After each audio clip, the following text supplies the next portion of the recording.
POCSO कोर्टर जज श्री अभिलाष सेनापति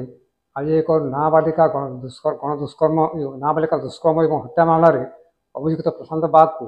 दोषी सब्यस्त कर फांसी दंडादेश देते 1 लाख टंका जरिमाना जरिमाना अणाइले एक वर्ष अधिक जेल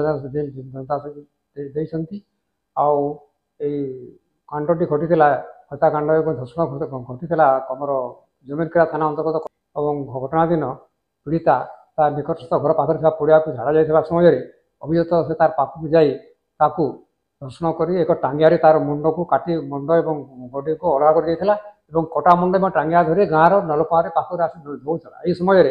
गाँ लोक मैंने देखिए भयभीत हो सागे सागे पुलिस को खबर देते पुलिस आसी अभियुक्त काबू करते पीड़ितार बापा लिखित अभियोग देते लिखित पीड़ितार बापा लिखित अभियोग क्रमे जमीनकेरा थाना तार विरुद्ध में चार्जसीट दाखल करते तार राय प्रकाश पाई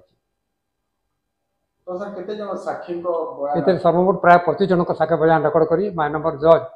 फांसी दंडादेश देते फांसी दंडादेश देवा फल नाबालिका गण दुष्कर्म मामला कमिज आशा करुँच भविष्य में कमिज आशा करुँ।